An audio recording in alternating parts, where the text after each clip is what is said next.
high-level panel on global sustainability. It's a global panel. The Chinese representative is the Director General of the Chinese Bureau of Meteorology. And it includes many people from across the world, from developed and developing countries. And the challenge you just speak of is a challenge for the world, which is one of sustainable development. For the people of China, if you're lifting 500 million people out of poverty, this is a very good thing. At the same time, that means that China's carbon footprint, China's carbon economy is also increasing. So we should not accept the possibility that people remain in poverty because of its environmental consequences. What we need is new technologies which reduce the carbon impact of economic growth and lifting people out of poverty.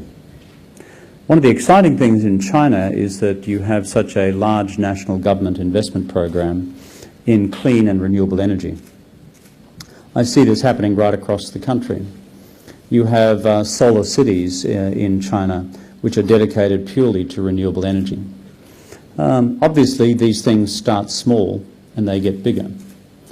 So the greater use of renewable energies, often in remote locations, whether it is solar, whether it is wind, whether it is also using geothermal, these are all possible.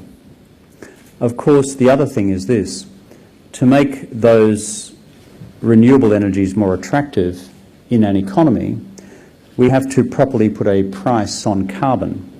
And that's hard. That's really hard because it affects people right across the world. But we cannot just do things as we've done them in the past, because the impact on the planet, and therefore China as a big part of the planet, will be huge. What encouraged me about this time in Guangzhou, I had spent last night at dinner with one of your deputy governors talking about environmental programs here in southern China, is the nationwide emphasis on dealing with the green economy, dealing with energy efficiency, dealing with increasing the provision of green spaces and trees across your cities. And when I drove through Guangzhou last night, if I could say this in support of the local government, it is vastly different to the Guangzhou I drove through 5 or 6 years ago. And it's a different planet to the Guangzhou I drove through 25 years ago. So I see good leadership here, but we have to do things differently. And not just you, all of us.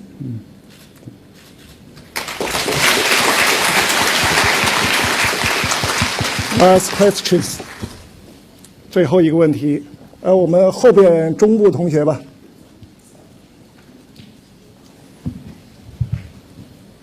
Hello, dear Minister, and I'm a student from the School of International Trade and Economy, and it's my honor to ask a question. So far, Australia and China free trade negotiations have been carried out 14 rounds, but the breakthrough is not yet reached. So what is the biggest obstacle that impedes the free trade agreement signed between Australia and China? And what efforts can the two sides make to solve it? Thank you.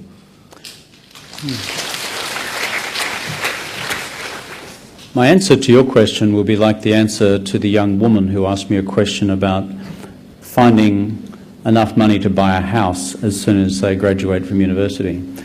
And so the answer to your question is 耐心.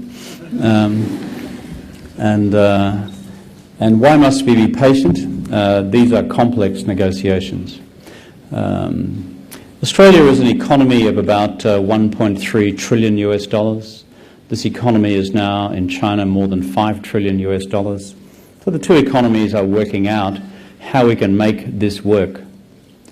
Our view as an Australian government is very clear. That is, free trade lifts everyone's economic growth. The question before about the financial services sector is true.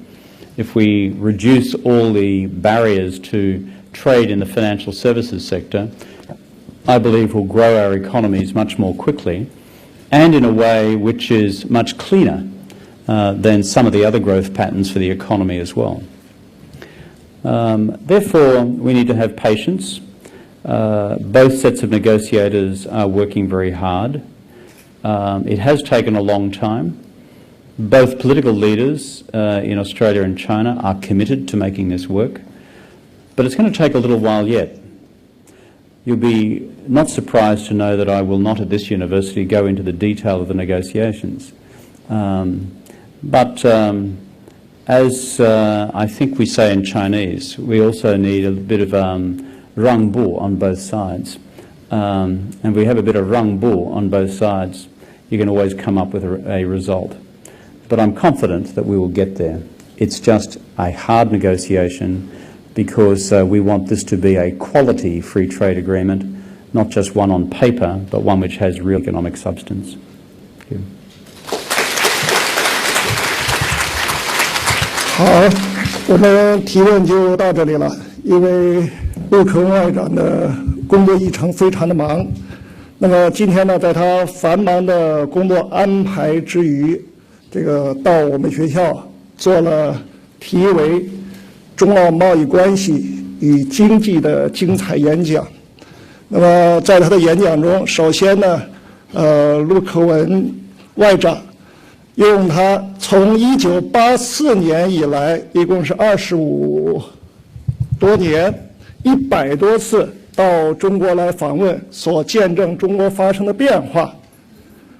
同时呢，和我们讨论了我们急速发展变化所面对的发展问题和挑战。那么最后呢，陆克文外长向我们展示了中澳经济、贸易，包括教育、金融关系的给我们做了很好的